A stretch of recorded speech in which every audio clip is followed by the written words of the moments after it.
Please be seated.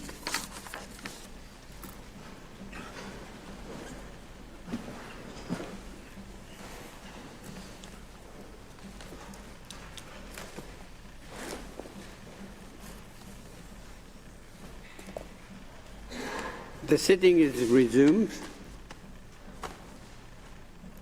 I now give the floor to Ms. Diem Pon Ho. Madam, you have the floor.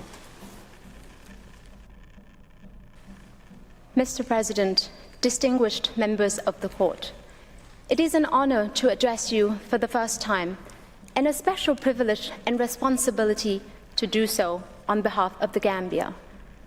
I will continue the Gambia submission by describing the clearance operation that Myanmar conducted in a second village in northern Rakhine State, known as Chutpin. You just heard from Ms. Pasipanuchka about the brutal clearance operation visited upon the village of Minji. As I will explain, a remarkably similar and cruel fate befell Chutpin, a different village in a different township, more than 90 kilometers from Minji, where the Tatmadaw massacred some 400 Rohingya. As Mr. Reichler showed you yesterday, Chutpin, known in Rohingya as Shuap Parung, is a village tract in northern Ratadang Township, surrounded by rice paddies and forest. It included a Rohingya settlement, at the time inhabited by about 1,200 people, and a nearby ethnic Rakhine hamlet with an estimated population of 400. Rohingya families there were farmers and laborers, raising livestock and cultivating vegetables. Many were at home for lunch or at the mosque for prayers when the Tatmadaw began the clearance operation at around 2 p.m. on the 27th of August 2017. Accompanied by other security forces and ethnic Rakhine people, Tatmadaw soldiers emerged from the direction of the Rakhine hamlet and encircled the Rohingya village. The clearance operation in Chutpin then unfolded according to a familiar modus operandi, characterized by 5 distinctive features. First, indiscriminate killing of Rohingya civilians. The UN fact-finding mission found, quote, the security forces opened fire, shooting at villagers, including those who were fleeing, end quote. This finding is corroborated by considerable first-hand witness testimony and independent investigations by reputable organizations. Amnesty International, for example, reported that Myanmar security forces attacked the entire Rohingya population in Chutpin. In the words of one survivor, as villagers fled towards the surrounding paddy fields, the Tatmadaw fired at them, killing whoever they could. Many Rohingya, including children, were killed. A mother recalled the murder of her 2.5-year-old son, quote, the military were all around shooting. A bullet shot through my son's stomach and opened it. I saw the blood coming out of his stomach and I fainted, end quote. The infant died soon after. Another survivor, a 12-year-old girl named Fatima, described how soldiers opened fire from behind her family as they were running from their house, killing her father and her 10-year-old sister. The Tatmadaw went door to door, dragged people out, and shot them at point-blank range, or cut their throats with large knives. As a witness told Fortified Rights, the military shot people and the Rakhine were cutting heads. Some of the people were shot by the military first, and when they were lying down, the Rakhine came and cut their necks. As another survivor told the UN fact-finding mission, if people were not killed by the first gunshots, they were slaughtered with long knives to make sure they were really dead.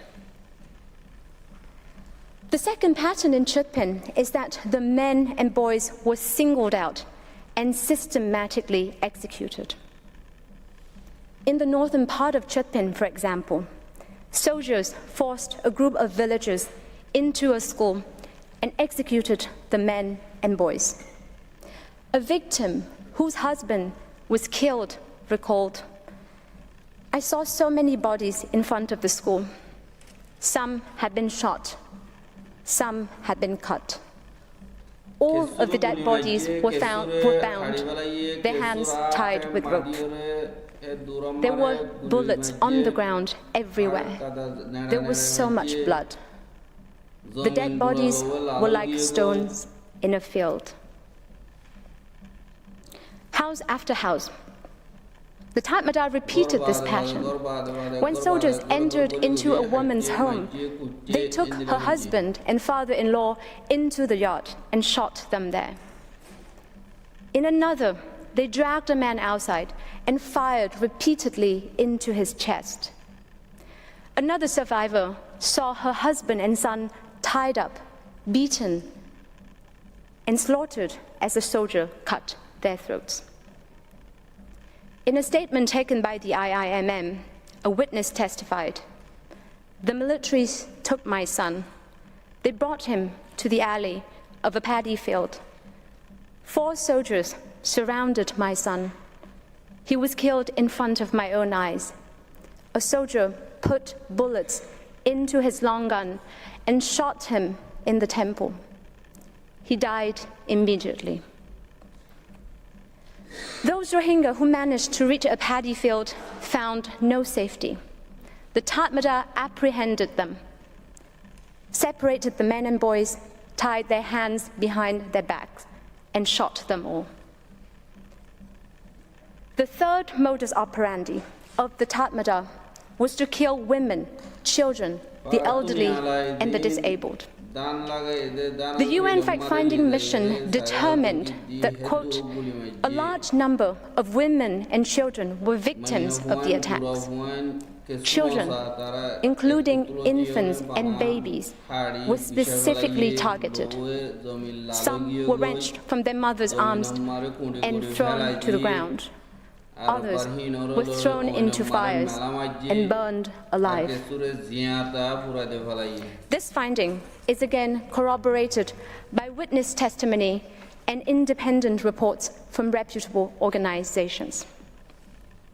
A witness, for example, testified to the IIMM how she saw the military gather hay to start a fire and threw some little children in the fire. She said, "I saw 4 or 5 of them being thrown. They were throwing them like a ball." Another survivor recalled how after the Tatmadaw had left, he found the bodies of his 2 nephews in the fields beheaded. One was 6 years old, the other was 9 years old. One woman recounted, as she was being kicked and punched, she felt her infant son ripped from her arms and saw one of the military men throw him on the ground. As soon as he hit the ground, he was shot and killed. In yet another instance, soldiers gathered a large group of women and children. They snatched the children from their mothers' laps. A witness reported, "If any mother cried out for their baby, they shot them. They killed 10 women for that." Soldiers then dragged the children and babies to a nearby burning home and threw them into the flames alive.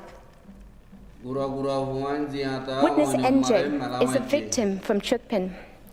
The court will hear directly from her next week.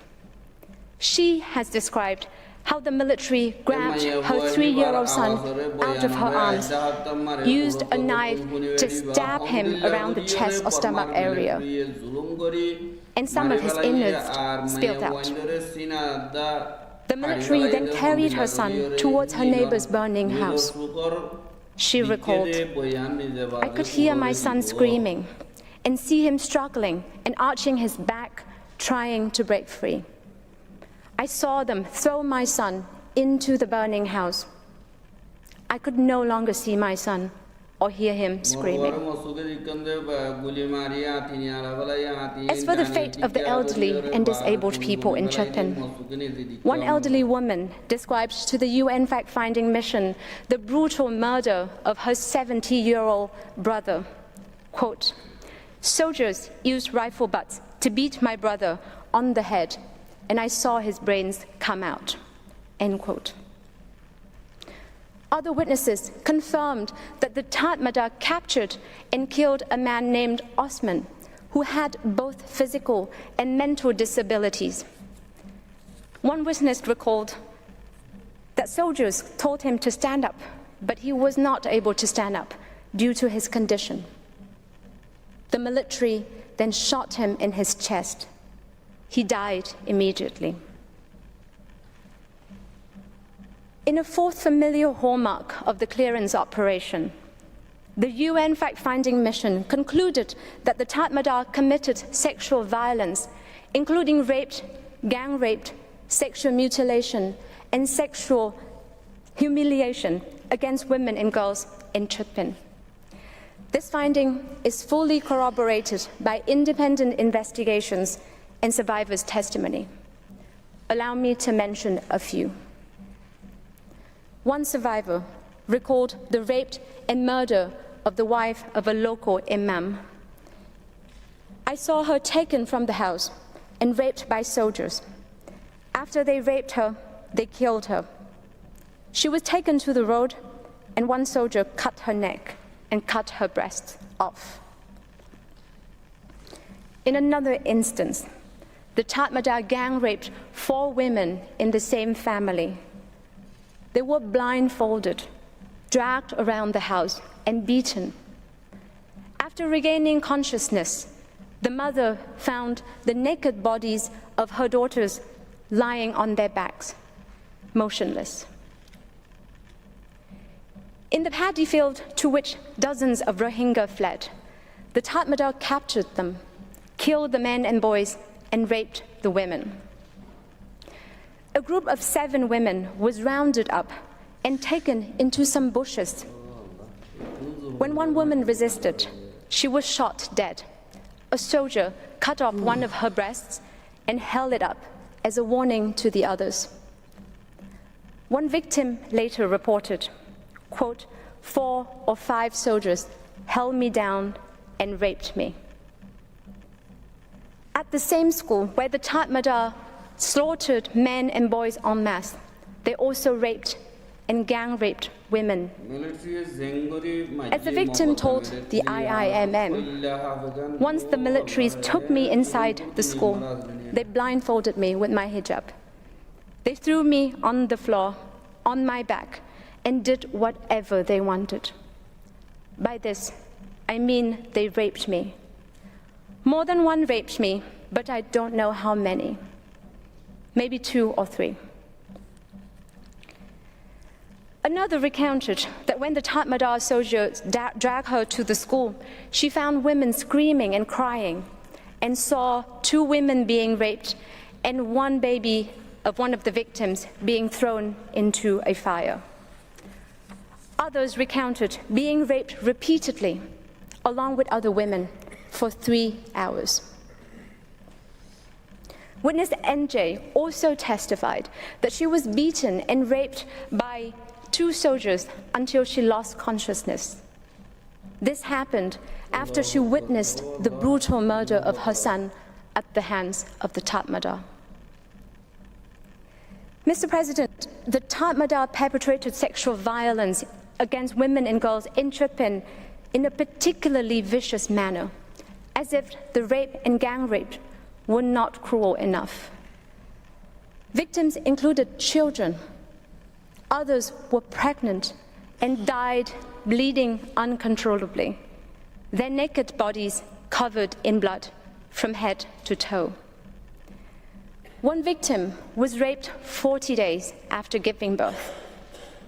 As her baby was crying, a soldier cut off the woman's breast and gave it to the child. Another witness, in a statement obtained by the IIMM, testified, "I have seen with my own eyes a woman 9 months pregnant being raped and killed with a knife. They cut her belly." The fifth distinctive feature of the Tatmada's clearance operation in Chutpin is the intentional destruction of the Rohingya part of the village. The UN fact-finding mission determined that Myanmar security forces used launchers to set houses on fire, including those still occupied, and forced Rohingya inside houses, which were then intentionally set alight. The mission's determinations are again supported by witness testimony and independent reports. One survivor described in a statement taken by the IIMM how the Tatmada used launchers to burn Rohingya homes. "I saw 2 military soldiers positioning 2 of those big weapons with a round wheel and a tube in front. The military's fire and the bullets from those weapons were non-stop." Amnesty International, based on its own investigation, likewise reported that the soldiers, the BGP Border Guard Police, and local vigilantes burned Rohingya houses using petrol can and matchsticks and projectiles shot from a shoulder-fired grenade launcher. A witness told 45 Rights that the military took some dead bodies and put them in a cowshed. They piled them in the shed and then just burned them, including the shed. UNOSAT analysis of satellite imagery confirms that the total destruction of Chutpin took place in the days immediately following the clearance operation. The burn pattern is comprehensive on the Rohingya side, shown in the brown areas in the middle of the image on your screen. Meanwhile, the nearby Rakhine hamlet, shown on the top right corner of the image on your screen, remained intact.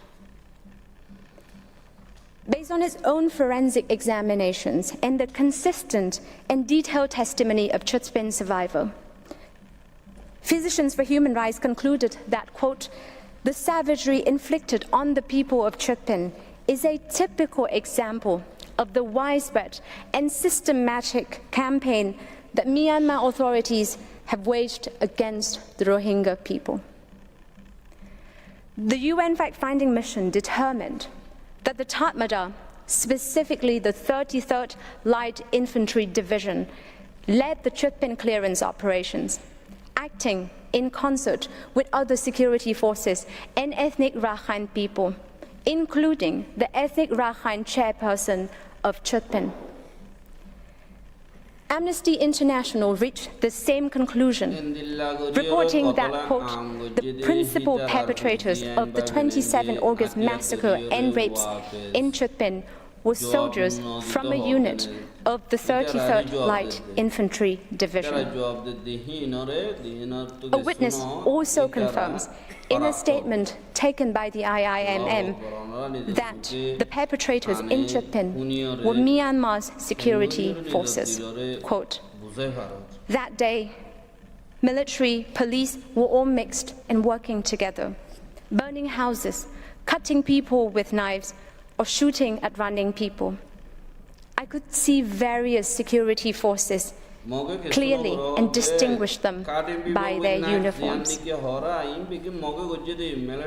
the end, the Tatmada killed hundreds of Rohingya and brutalized hundreds more in the clearance operation at Chutpin. Independent assessments placed the death toll at between 358 and 400, including an estimate of 127 children under the age of 6. That is 1/3 of the Rohingya population in Chutpin. Survivors describe seeing bodies strewn across houses, lanes, and fields. Others saw children's corpses floating in the river. An exact accounting of the death toll in Chutpin is impossible because people were shot and dismembered and everything burned.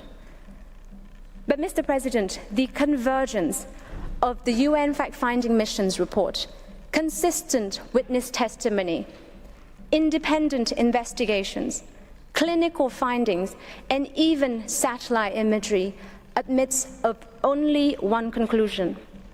There was an organized and coordinated attack to destroy the Rohingya in Chutpin. Mr. President, members of the court, what does Myanmar say about Chutpin? Counterterrorism. What does Myanmar say about the ruthless killing of unarmed civilians? Counterterrorism. What does Myanmar say about the Tatmadaw raping and gang raping women and girls? Counterterrorism. And what does Myanmar say about the Tatmadaw stabbing and burning children alive? Counterterrorism. That does not add up. Counterterrorism cannot explain any of the horrific acts of brutality, sexual violence, and wanton cruelty we have just reviewed. Myanmar argues that the Gambia's reliance on the evidence I have just described is somehow flawed because it, quote, ignores the context and circumstances in which the counterterrorism operations took place. Myanmar specifically alleges that a member of ASA from Chutpin attacked the Chutpin police with homemade bombs, as if that could be an excuse for targeting everyone in the village, for massacring children and infants, and for raping women and girls. But even if such an attack did occur, the UN fact-finding mission pointed out that, quote, plans for a clearance operation in Chutpin appear to have been made prior to this incident, end quote. In an attempt to explain this so-called counter-terrorism context, Myanmar relies exclusively on three things: a military operational report, a statement from a certain Captain Mang, company commander of Infantry Regiment No. 4, who participated in the clearance operation, and statements from supposed ASA members. Yet none of these sources engages with, let alone justifies, what the Tatmadaw actually did to the Rohingya in Chutpin. To begin with, take Annex 120 to Myanmar's counter memorial. This is the military operational report of the Myanmar Defense Services that purports to describe the clearance operation at Chutpin. It dwells on alleged clashes between the military and the, quote, Bengali terrorists, which started with the military's warning shots into the air. As the so-called terrorists continue to approach, the two sides exchange fire. These terrorists, we are told, set fire to the southwesternmost part of the village and retreated. The military then, quote, carried out security actions. And there it stops. No details of what the so-called security actions in Chutpin entailed. No mention of any burnings, killings, brutality, or sexual violence. Mr. President, as with Minji, the reality in Chutpin was not clashes with terrorists. The Tatmadaw indiscriminately, deliberately, and systematically killed Rohingya men, women, and children, raped and gang-raped women in the most cruel manners, and set houses ablaze. As Professor Newton will tell you next week, nothing in modern counterinsurgency doctrine and nothing in Myanmar's own purported rules of engagement permits that. turning to Captain Mang's statement, which Myanmar calls contemporaneous military evidence. It repeats much of the same narrative as the military operational report. A supposed defensive operation against, quote, Bengali terrorists, using, quote, proportionate and defensive force. The statement also describes Captain Mang's own orders given to his subordinates, said to be, quote, in accordance with the right to protect and the rules of engagement, including, quote, not to shoot the elderly people, women, children, those who turned back and ran away, and the Bengali civilians who are staying inside their houses. There are at the outset serious concerns as to the independence and reliability of Captain Mang's testimony. He is a serving military officer who personally participated in the clearance operation. Moreover, his statement was taken in 2017 in a Myanmar military investigation of unknown composition and procedure. These internal military processes, as Professor Darjan will explain, have been widely criticized to be systematically flawed and conducive to impunity. But even setting these difficulties aside, his statement is uncorroborated by any independent source and is flatly contradicted by the overwhelming evidence of what actually took place in Chutpin. The record shows indiscriminate shooting, including at those who were running away, the killing of infants and children, disabled and elderly people, mutilation and raping of women and girls, and houses set alight with people still inside. Mr. President, is this counterterrorism? Not according to Myanmar's own purported rules of engagement. Not according to Captain Mang, even if we take what he supposedly ordered his subordinates to do at face value. Unless, of course, the entire Rohingya population in Chutpin is treated as terrorists. Finally, Myanmar relies on statements from men it claims to be ARSA members to suggest that ARSA and Rohingya villagers themselves burned Chutpin. As the Gambia explained in its reply, these men are all incarcerated by Myanmar and thus under Myanmar's complete control in the Butidang prison, a penal facility notorious for engaging in torture and other forms of abuse. Indeed, the IIMM observed in its report published in May 2024 that most Rohingya detainees in Butidang prison were subjected to, quote, verbal and physical mistreatment, torture, and other inhumane acts perpetrated by prison guards, including the head of prison, sometimes resulting in death. But Myanmar answers that there is simply no evidence that these witnesses were coerced or forced into making false statements. Yet, each and every statement from Myanmar counter-memorial and rejoinder from these men recites a boilerplate disclaimer that the witness was not beaten, tortured, or assaulted by the security forces.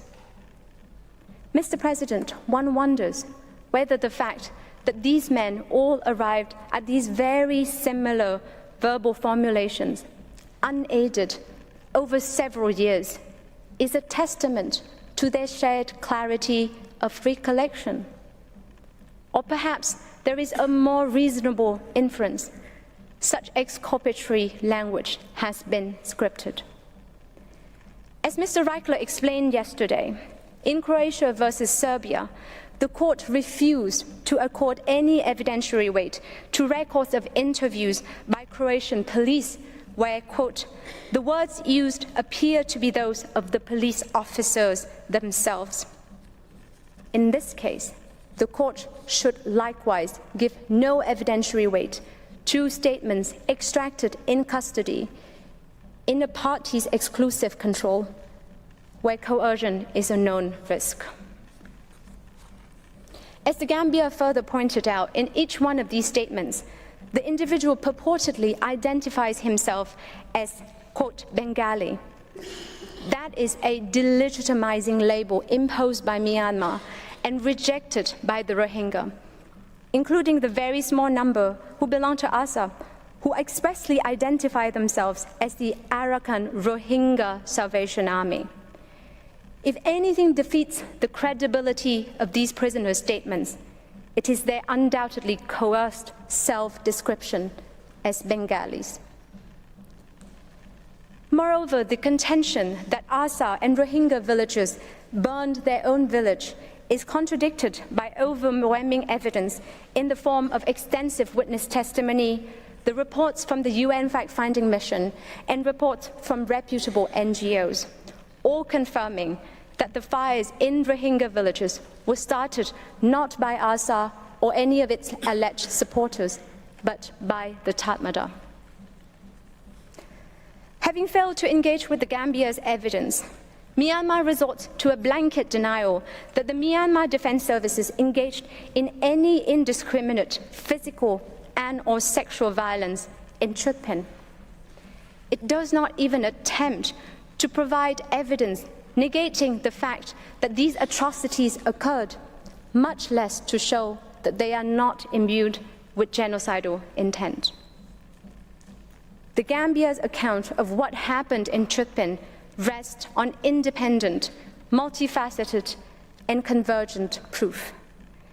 The UN fact-finding mission's 2018 report, grounded in more than 50 witness interviews from Chutpin, is corroborated by separate investigations by Amnesty International, Physicians for Human Rights, Fortified Rights, the International State Crime Initiative, as well as more than 20 witness accounts compiled by law, 4 signed witness statements taken by the IIMM, and the affidavit of witness NJ. Myanmar somehow dismisses this body of evidence as unreliable. But as Mr. Reichler explained yesterday, the Gambia's evidence is not only credible, it is compelling, and it warrants substantial weight. Myanmar has offered nothing in response but its own military operational report, statement from its own military officer, and words ascribed to detainees in its custody in one of its most notorious torture-ridden prisons. Its attempt to refute and discredit the Gambia's evidence is cynical. Mr. President, let us consider their challenge to the Gambia's evidence in Chutpin. First, Myanmar points to 2 IIMM witness statements which it says contradict our position that sexual violence is part of the Tatmadaw's modus operandi in Chutpin. In reality, those witnesses merely note that a group of women from Chutpin were allowed by the military to proceed to Uorofara, a nearby village. The witnesses do not say that no killing or sexual violence occurred at Chutpin, only that it did not occur to those women. Their testimony does not negate the evidence from multiple credible sources regarding what happened to scores of women and girls elsewhere in the village at the hands of other soldiers. That evidence leaves no doubt that the Tatmadaw perpetrated sexual violence against Rohingya women and girls in Chutpin.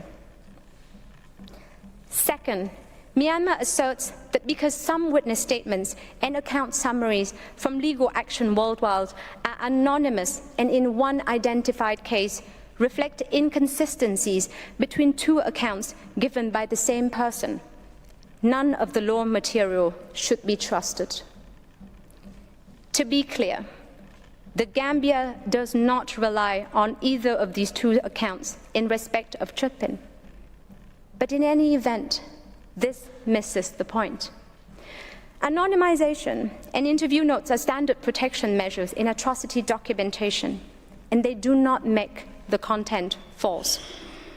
What matters is whether different independent sources point to the same core facts. And here they do. The witness accounts provided by law for Chutpin align with the UN fact-finding mission's determinations, with the 4 witness statements taken by the IIMM, with independent organization reports, and also with medical reporting of injuries that are typical of sexual violence. Myanmar's suggestion that identify one witness as the same individual across a collated interview note and a later signed statement somehow taints the entire corpus of the Gambia's evidence on Chutpin is simply not serious. Myanmar's challenge to the Gambia's evidence picks at labels, formats, and isolated discrepancies while avoiding the substance. The totality of the evidence on Chutpin is consistent and mutually reinforcing on the essential details of the clearance operation, namely indiscriminate shooting at fleeing civilians, targeting of infants and children, sexual violence, and the burning of Rohingya homes surgically and comprehensively. None of that is diminished by pointing a microscope at isolated discrepancies in a very small number of witness accounts. The fact that Myanmar has had to go to such lengths in search of a defense speaks to the desperation of its case. The convergence across multiple sources of independent evidence points clearly, convincingly, and overwhelmingly to one conclusion. The Tatmadaw conducted an organized operation with the intent to destroy the Rohingya in Chutpin and elsewhere. Mr. President, members of the court, I thank you for your kind attention and respectfully request that you call to the podium Ms. Mariama Ngom to continue the Gambia submission. I thank Ms. Diem Phuan Ho for her statement. I now call Ms. Mariana Ngum to the podium. You have the floor, madam.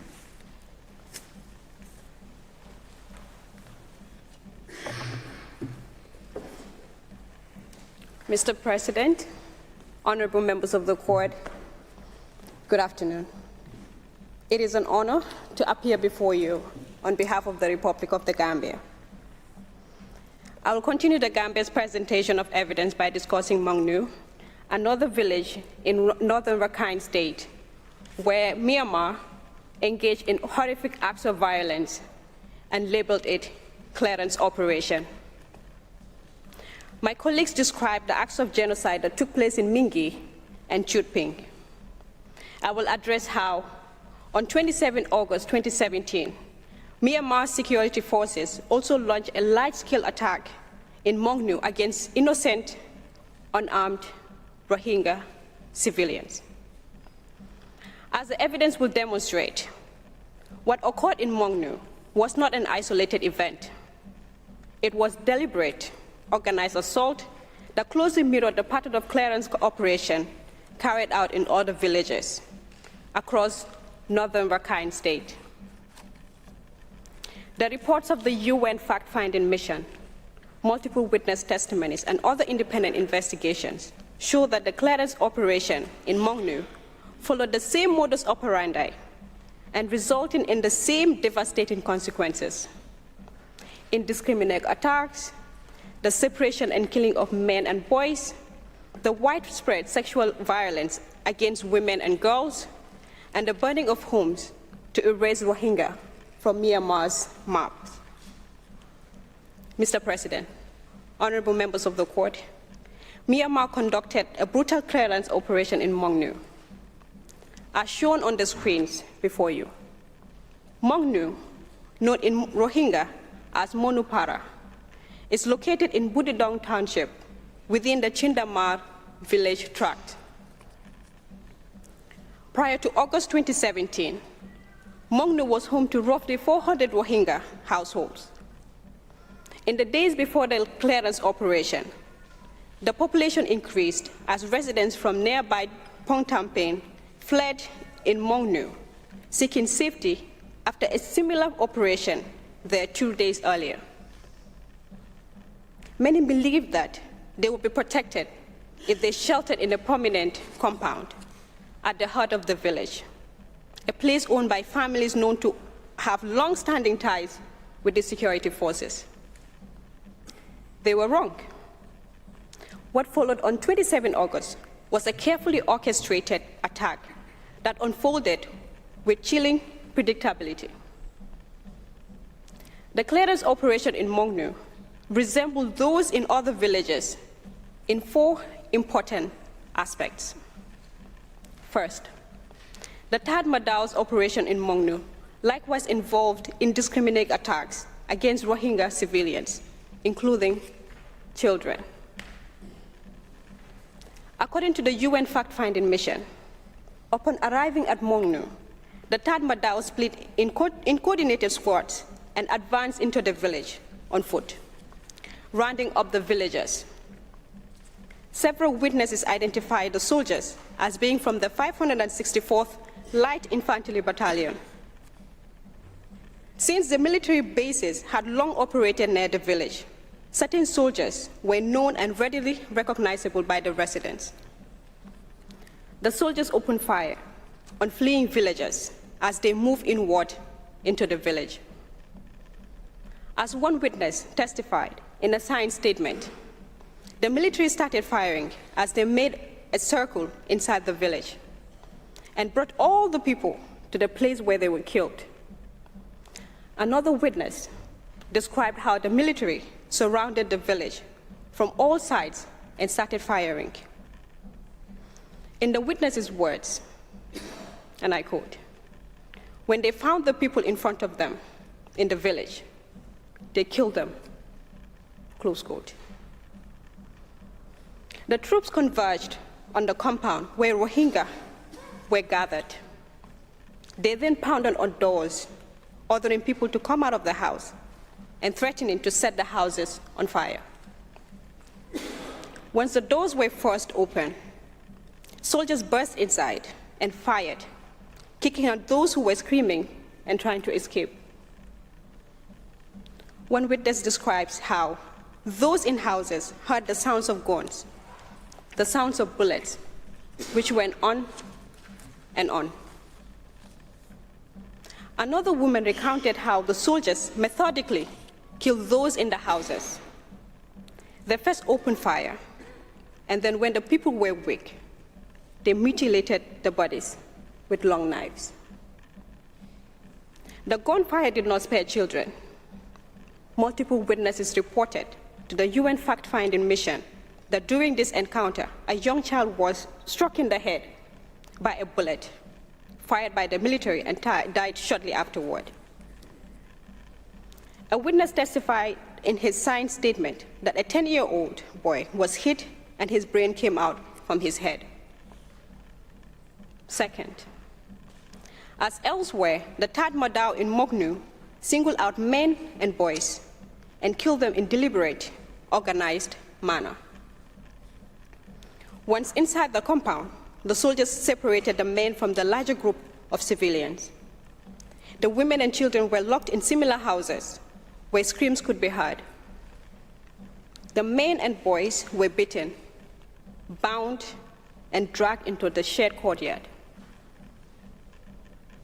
They were then lined up in smaller groups and ordered to kneel or lie face down. According to eyewitnesses, the soldiers took the men out of the house and tied them up, their hands behind their back with a rope or with headscarves. Soldiers forced them to lie with their chests and face down on the ground. One interviewee described to Amnesty International that the soldiers forced him to lie down in the courtyard and kicked him right by his left eye before tying up his hands with a rope, while repeatedly calling him and his brother Kalar. One of the men who owned the compound, Zahid Hussein, was among the first to be killed. He was stabbed to death in the stomach, while 2 soldiers restrained him. After Zahid Hussein was stabbed, he was heard screaming that everyone should come out of the house because the soldiers were going to burn it down. Hearing his scream, 2 of his sons came out, but both of them were shot dead. The soldiers then proceeded to execute the remaining men and boys who were either kneeling or laying face down on the ground with their hands tied. According to eyewitness accounts, prior to the execution, a soldier from the 564th Light Infantry Battalion was heard speaking on the phone in the courtyard. He was heard asking, "Boss, we have caught 87 people. What should we do?" He was heard asking. At the end of the call, the soldier turned to the others and relayed the order. "We killed them." What followed were summary executions carried out systematically, victim by victim, with guns and knives. That killing en masse is corroborated by multiple witness statements and reports, including from the UN fact-finding mission, Human Rights Watch, the Associated Press, Fortified Rights, and Amnesty International. Quoting the words of one interviewee, the UN mission reported that some of the men and boys were shot first and their throats were slit with a knife. Others just had their throats slit. One survivor told Fortified Rights that the soldiers took away people in groups of 2 and 3, and one by one hacked on the back of their necks. Another witness, interviewed by the International State Crime Initiative of the Queen Mary University, described how a soldier from the 564th Battalion put a knife to the temples of the victims and used it to cut the back of their necks, while other victims were shot at close range by others behind them. Several of those in the courtyard were young children who were stabbed to death. One woman described how the Tad Madao killed her male family members, and I quote, "The courtyard was full of blood. They killed my husband, my father-in-law, and my 2 nephews of 15 and 8 years old. They even killed the child in the same manner," close quote. Some men were led from the courtyard to a nearby scrubland and murdered there. Another woman, 50 years old resident, described how the soldiers grabbed as many as they could and found in front of them, adding that, "My people were taken like this from the house to the edge of the hillside and shot." In a signed statement, one witness whom the court will call next week recounted how he nearly escaped death that day. His hands had been bound as he waited as the military began to take groups of 5 to 6 people to another place to kill them. He watched in terror as the military seized his 80-year-old father, who was executed and placed atop of a pile of dead bodies. When the soldiers ordered his group to stand, the witness broke free and fled. He was struck in the arm by a bullet but survived, and now appears to testify in these proceedings before this honorable court. Third, the clearance operation in Mongno also involved brutal sexual assault and violence, including rape. Women fleeing from gunfire were seized, stripped, and subjected to body searches that devolved into sexual assault. Some were raped, and others were mutilated and killed. One survivor recounted to the UN fact-finding mission how, as she fled towards the hills to escape the shooting, soldiers caught her and gang raped her in her husband's presence. In her words, and I quote, "3 members of the military took me. One man held me down and pushed me to the ground They tore off my clothes. 2 men raped me. My husband could still see me. Close quote.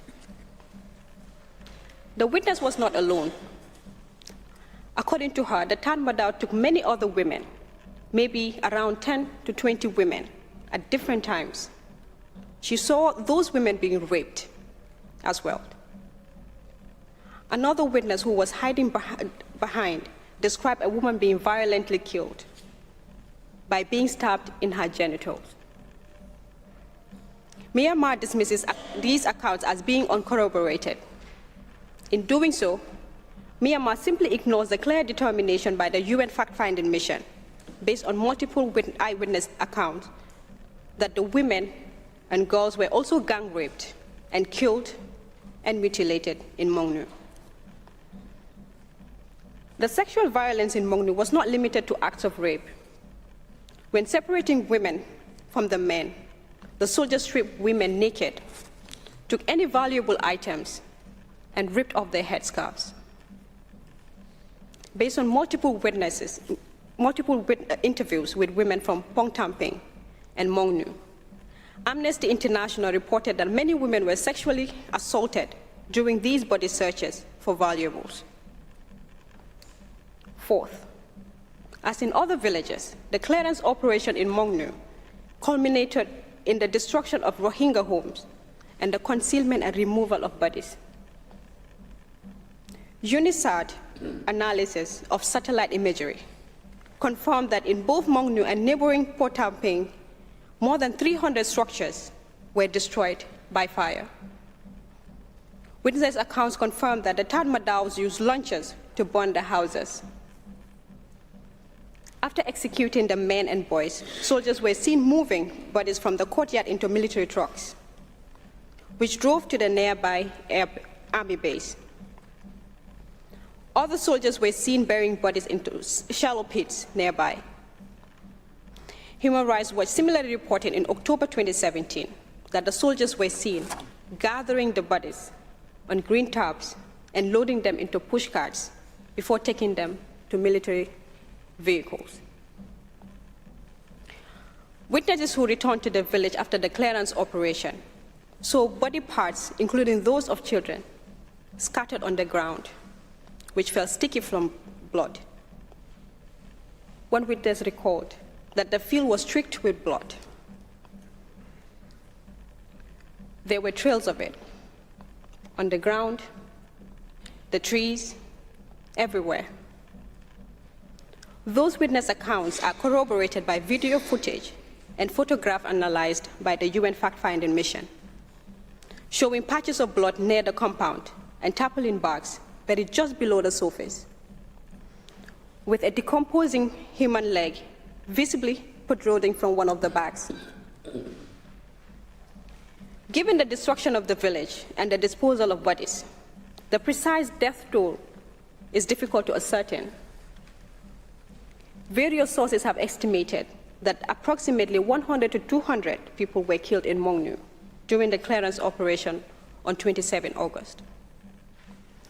Based on nearly 20 interviews with witnesses as well as its own review of several videos filmed in the aftermath of the clearance operation, Amnesty International reported that on 27 August, Myanmar soldiers summarily executed some of the men and boys in Mongnu, calling it a massacre.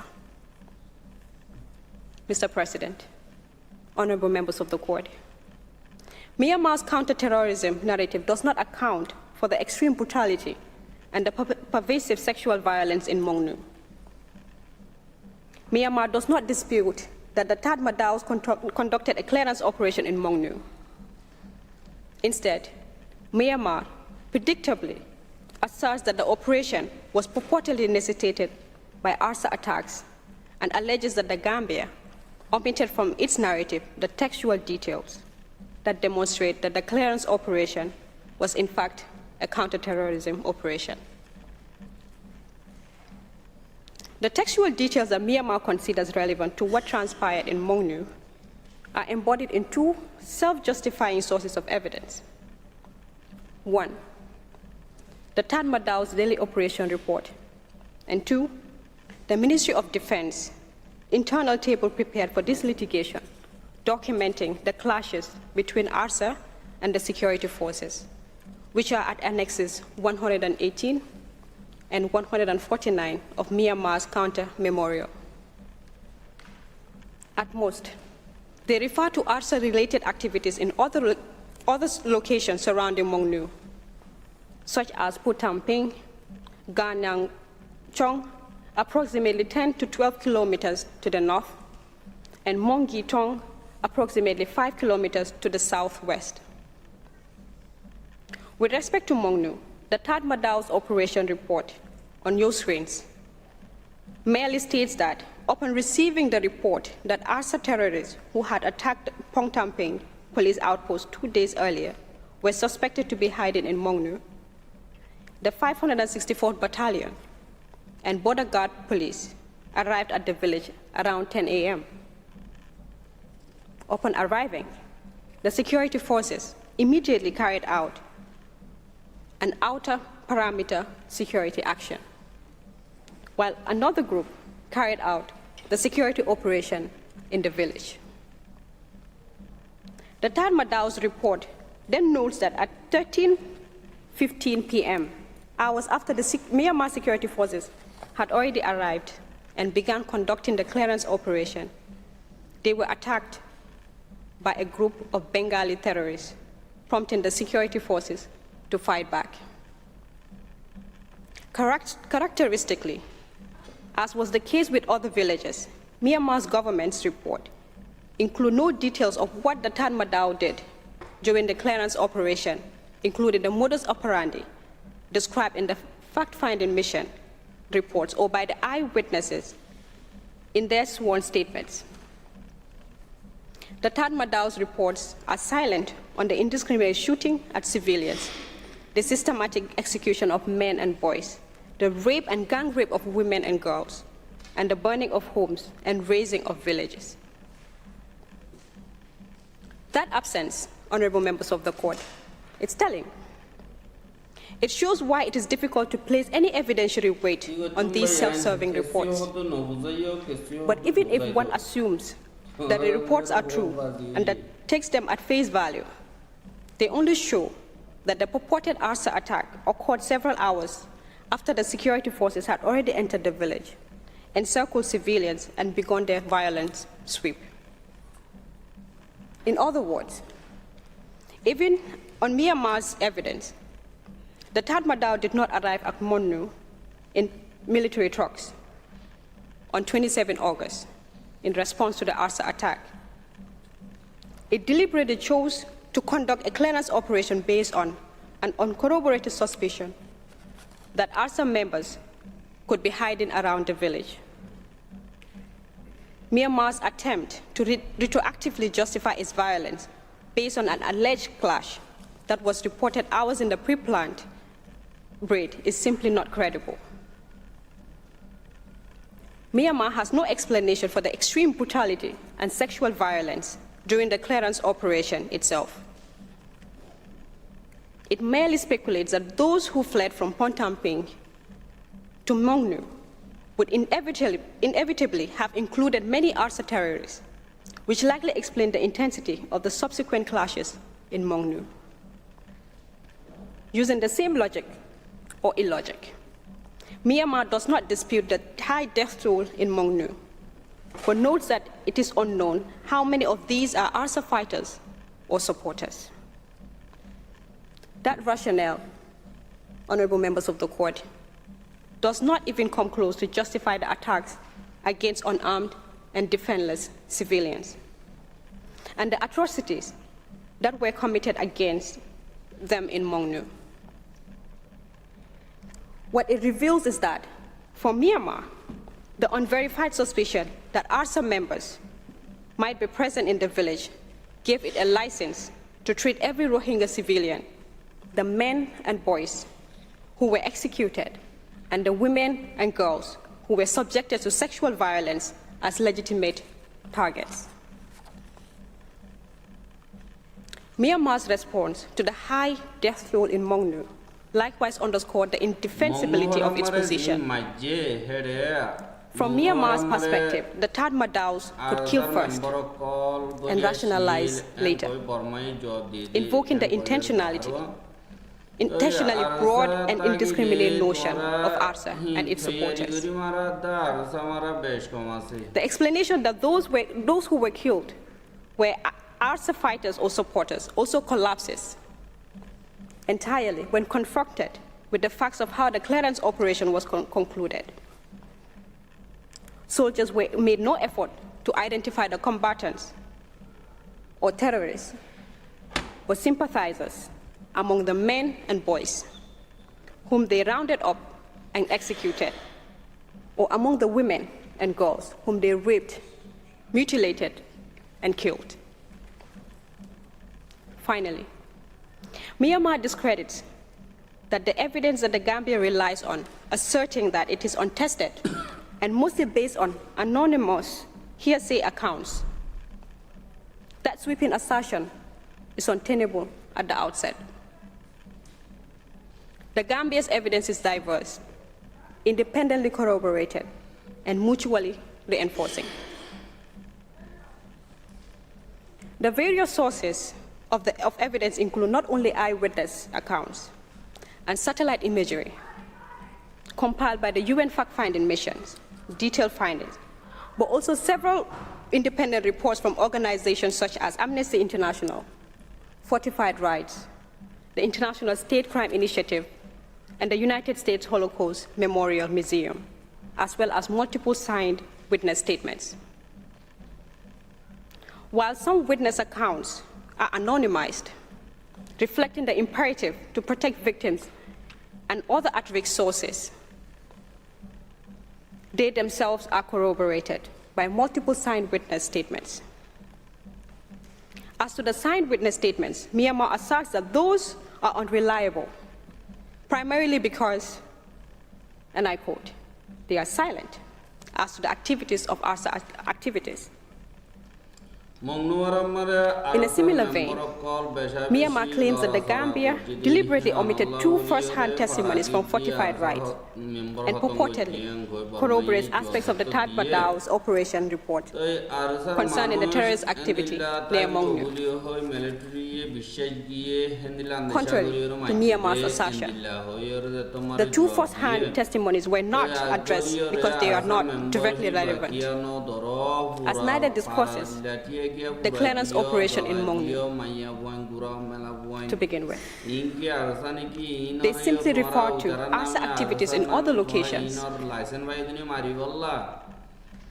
Budidong Township, and where they do, they only contradict Myanmar's accounts of the Tatmadaws clearance operation as an allegedly limited and proportionate response to the imminent security threats.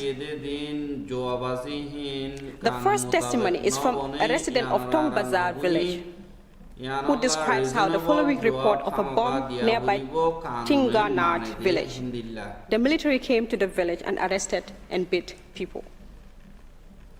Importantly, the witness adds that some of the military set houses on fire and arrested and killed young people, including the witnesses' 3 children, all younger than 10 years, who were forced to lie down on the ground while the military cut the backs of their necks. Myanmar makes no mention of these details in its rejoinder while addressing the witness statement. The second testimony, which is from the resident of Ming Kwang Guan Suan village, mentions that there was a clash in Pontamping.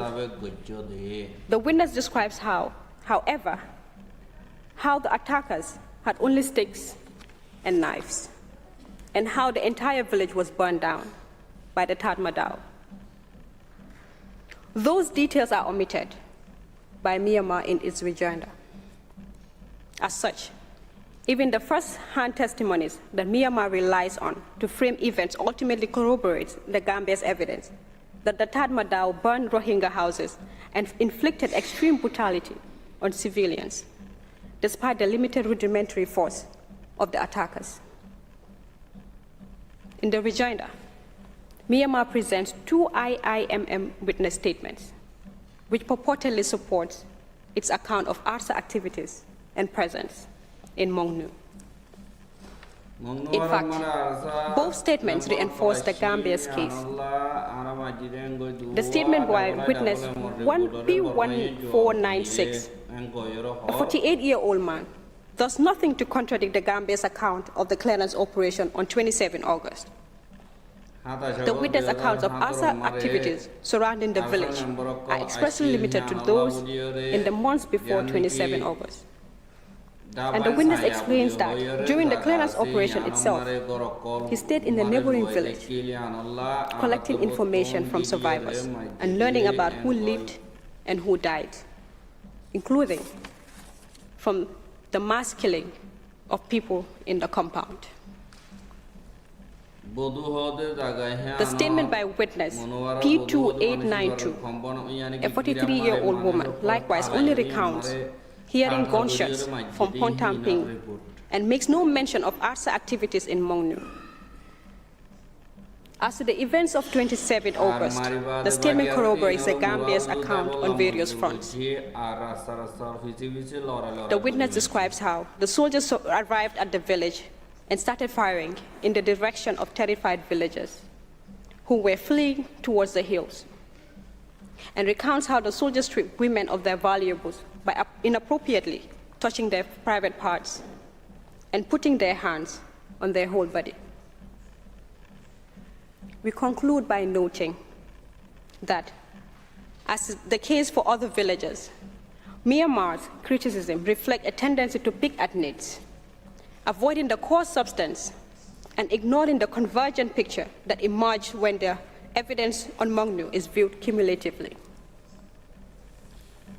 When assessed as a whole, the evidence concerning the clearance operation on 27 August forms a compelling narrative that aligns with a broader, well-documented pattern of conduct in other Rohingya villages across Rakhine State, indiscriminate attacks on civilians, including women, children, and the elderly, the separation and execution of men and boys, sexual violence against women and girls, and the burning of Rohingya homes and destruction of their villages.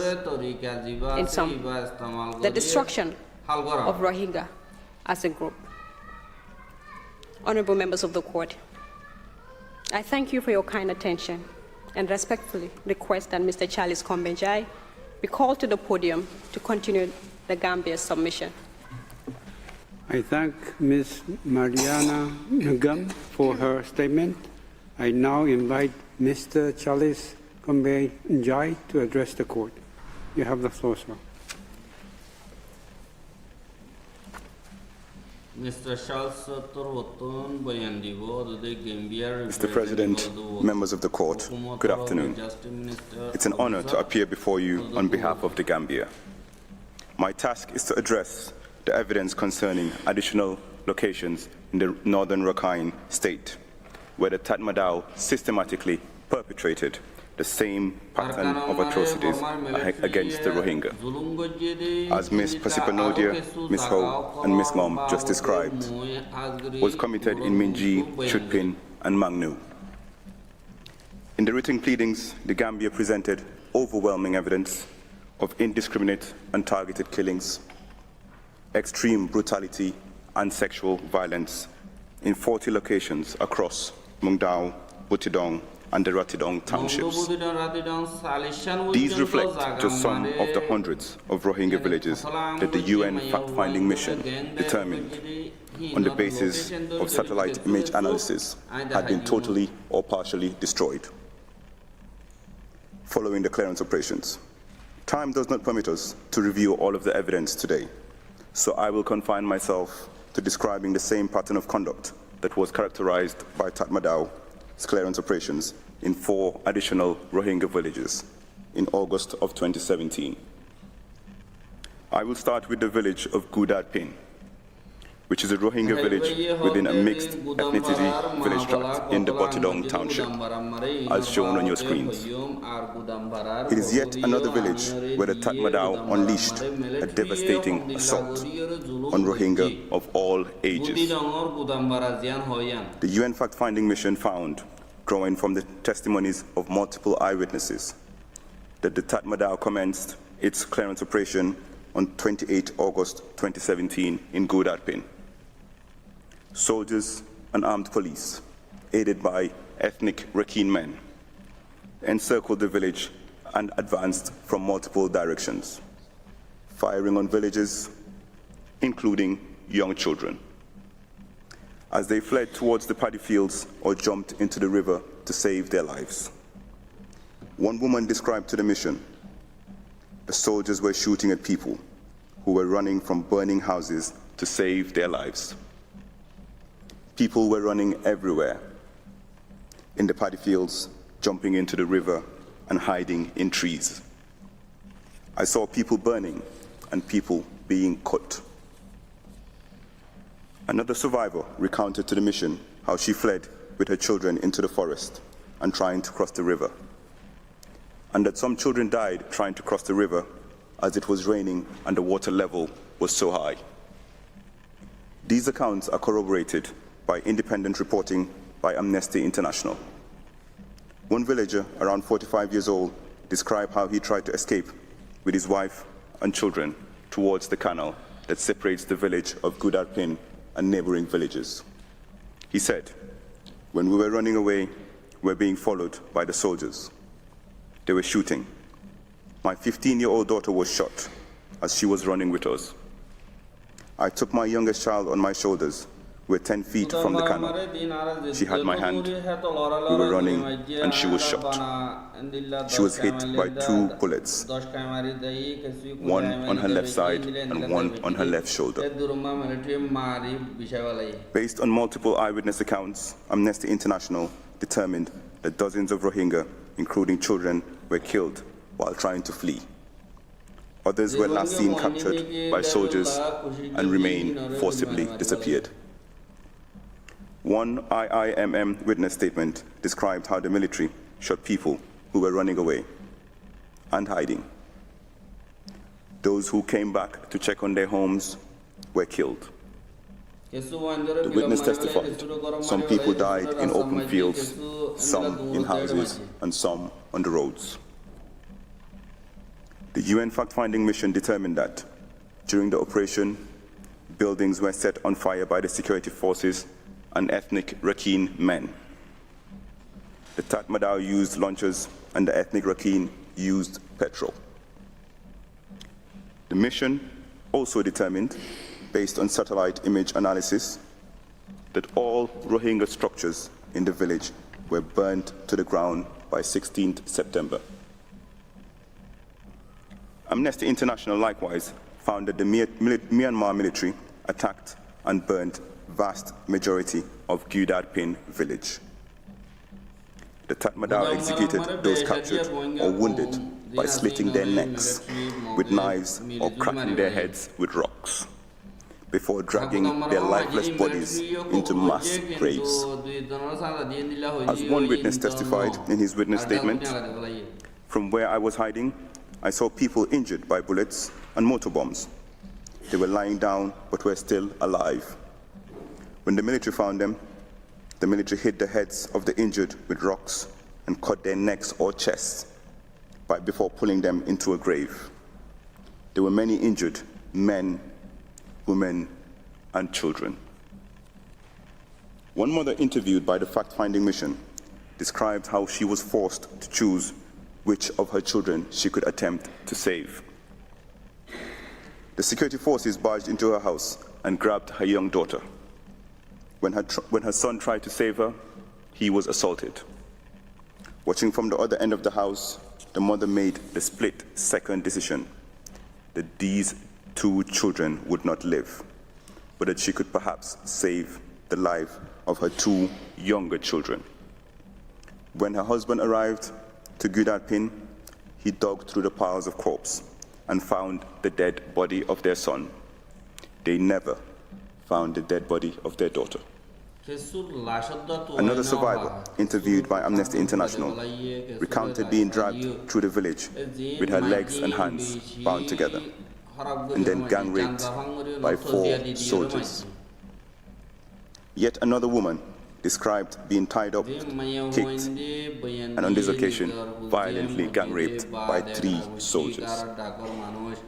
Myanmar urges the court to give zero weight to these women's testimony, invoking the purported evidential deficiencies of the fact-finding mission's findings and the 2018 report prepared by Amnesty International. That contention rings hollow in light of Myanmar's own written submissions on Gudar Pin, which, when addressing the broader context of alleged arson activity in the area, rely heavily on both these reports and expressly treat the interviews and sources they contain as, I quote, reliable. Myanmar's blanket denial is further undermined by the fact that the mission and Amnesty International's account of Gudar Pin are corroborated by multiple witness statements gathered by Legal Action Worldwide and the IIMM. Myanmar's own evidence on Gudar Pin consists of the Tatmadao's daily operation report, the Ministry of Home Affairs' report on so-called terrorist attacks during 2016, which was apparently prepared in June 2022, and the Ministry of Defense's summary of table of clashes between terrorists and security forces, prepared in June 2020. As with other villages, those reports describe the clearance operation in Gudar Pin in the broadest possible terms, and without any mention of the ubiquitous violence against civilians.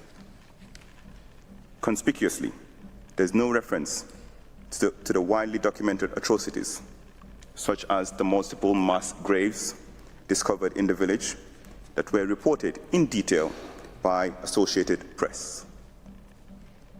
Instead, the Tatmadao's daily operation report states that on 28 August 2017, at around 14:45 p.m., the Tatmadao was ambushed by Arthur extremist Bengali terrorists wielding sticks, swords, and arms, whilst conducting a security operation in Gudar Pin. The report states that Arthur members withdrew to the south of the village, and the security forces gave chase, but nothing suspicious occurred.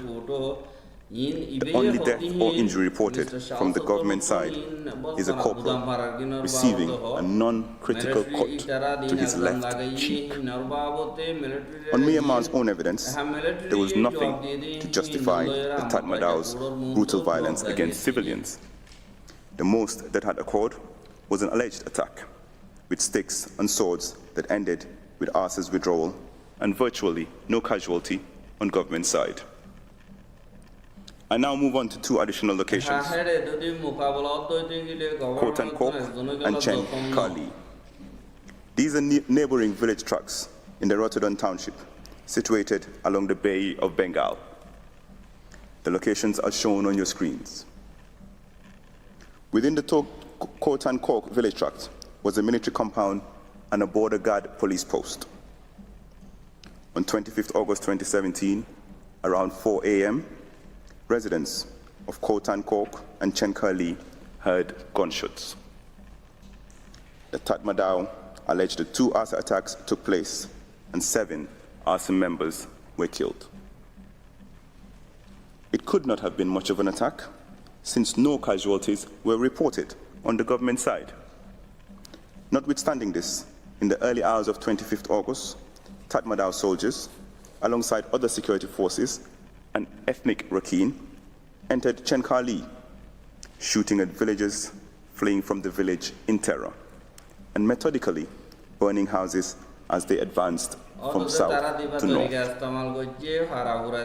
The UN fact-finding mission found that those not killed by gunfire were slaughtered by having their throats slit or being stabbed to death. The mission's determination are corroborated by witness interviews taken by Amnesty International. As one witness recounted, the soldiers entered, they stepped into the village and they opened fire. Seeing them, I went back into my house, took all of my family, and we fled towards the nearby hill.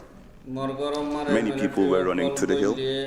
Soldiers were coming from different directions, and we came across them. They opened fire. The same witness saw bullets hit his family members, including a 70-year-old woman.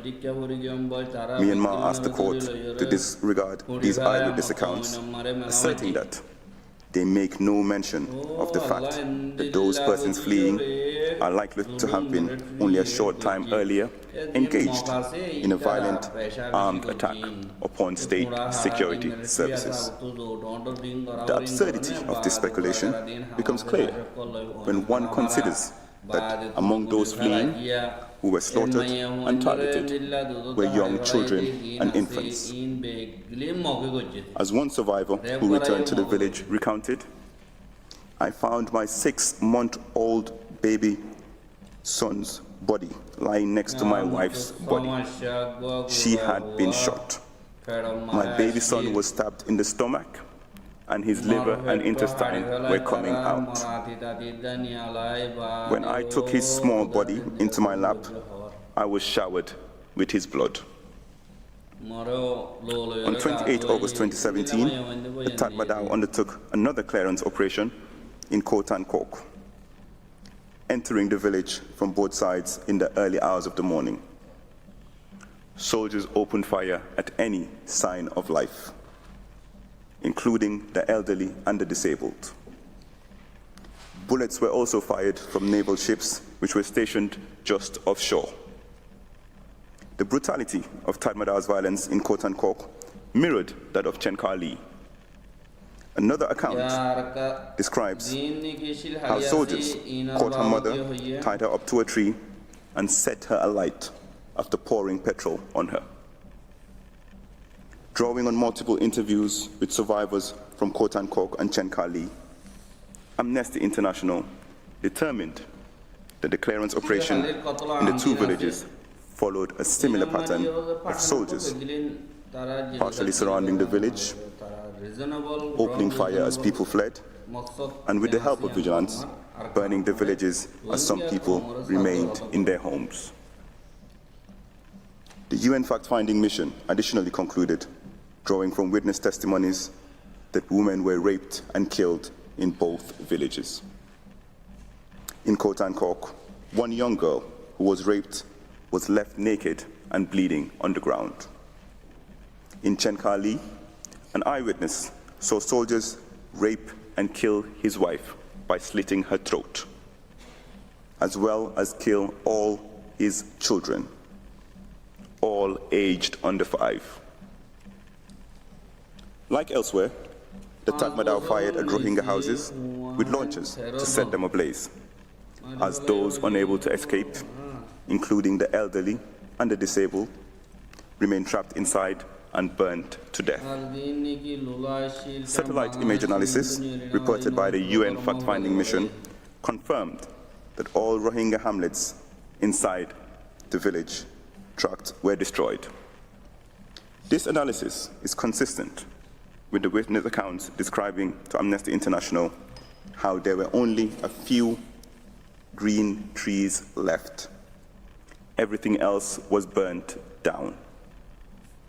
The mission also determined that the 2 ethnic Rakhine hamlets remained intact. Finally, I will address the events in Indine, which is a village tract in Mundao Township. It comprises of 6 Rohingya settlements and 2 small ethnic Rakhine hamlets. This location can be seen on your screens. Prior to August 2017, Indine's population was predominantly Rohingya. The UN fact-finding mission found that on 25th August 2017, the Tatmadaw launched a week-long clearance operation across Indine in a similar manner to neighboring villages. On the basis of multiple eyewitness accounts, the mission concluded that men, women and children were killed and wounded. They were shot, they were stabbed or slashed with large knives and swords, including by persons in civilian clothes, believed to be ethnic Rakhine. One survivor described to the mission how she heard gunfire in the early hours of the morning and saw her neighbor's house ignite in flames. Bullets then entered her house and her 3-year-old son was killed. The same survivor witnessed the bodies of her uncle and her brother-in-law with slit throats. The fact-finding mission interviewed another woman in a Bangladesh hospital in September 2017, who recounted seeing soldiers setting houses on fire and shooting at people, including her elderly neighbor. Another survivor, a mother from Indine, recounted the unbearable ordeal of being forced to watch her daughter gang raped, with her legs tied to different doors before her throat was slit and the house set ablaze. The eyewitness accounts in the fact-finding mission report are consistent with those provided in witness interviews conducted by Amnesty International and witness accounts compiled by Legal Action Worldwide. Survivors describe how the Tatmadaw led the assault, entering the village and firing at anyone in sight. The security forces slashed men, women, and children with large knives and swords and torched houses with people inside. One witness described how the Tatmadaw spared no one, including her husband, who was unable to walk. She said, "It was chaos when the military surrounded the houses. My husband was a bit physically disabled. One of my sons had fled, but came back and asked him, 'Can I carry you?' That was when soldiers came. They took both of them and shot and killed them. They died right by us." The UN fact-finding mission and Amnesty International concluded, based on aerial photographs and satellite imagery, that following the week-long clearance operation, Rohingya homes and properties were demolished and bulldozed, while the ethnic Rakhine properties remained untouched. Myanmar concedes there were no ASA attacks in Indine on 25th August 2017 when the clearance operation began. It instead tries to justify the operation by referencing ASA attacks on border guard police posts in neighboring village of Tin Bao Kwe and Ta Win Chong. According to the Ministry of Defense's table of clashes, the 25th August incidents at Tin Bao Kwe and Ta Wing Chong, each lasting an hour or less, resulted in no government casualties. Those incidents could not possibly form the catalyst, much less the justification, for the systematic killing of the Rohingya civilians at Indine. After its general assault on the village, the Tatmadaw summarily executed 10 men and boys, including 2 high school students, as authoritatively documented by Reuters.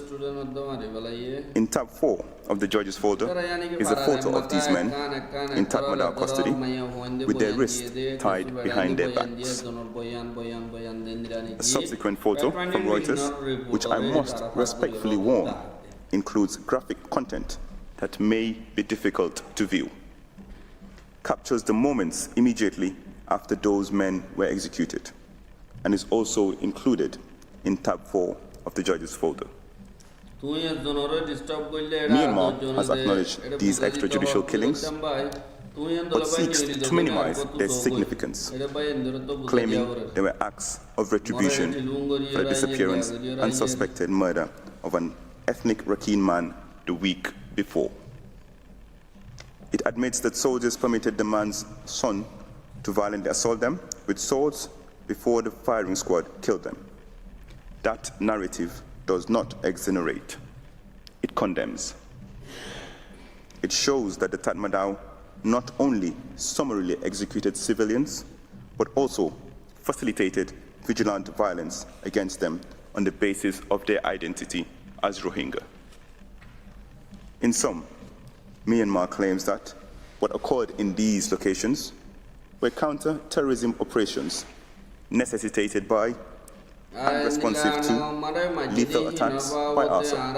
The evidence proves otherwise. The assault on Rohingya civilians in each of these villages reflect the same organized, targeted campaign of extremely brutal killings of Rohingya civilians, men, women, and children, and sexual violence against women and girls, carried out across the 3 townships in the northern Rakhine state. Mr. President, members of the court, we thank you for your kind attention throughout this afternoon's sitting. This concludes the Gambia's presentation for today. I thank Mr. Charles Njai, whose statement brings this sitting to a close. The oral proceedings in the case will resume tomorrow, Wednesday, the 14th of January 2026 at 10 a.m., when the Gambia will continue its first round of oral argument. The sitting is closed. Ajay Bahuraye, Anara has the Jure Novuzo the Jigile, Paitamare, Tingonda, Inore, Inshallah, Buzadibola, Paitamari, Yaniki, summary survey, I la Hobor of Aveshamare, Baitia, Tendilon, Rare, Buzadiumbuli, Ashagura, I the Dur Bujet to Kono Jokolo.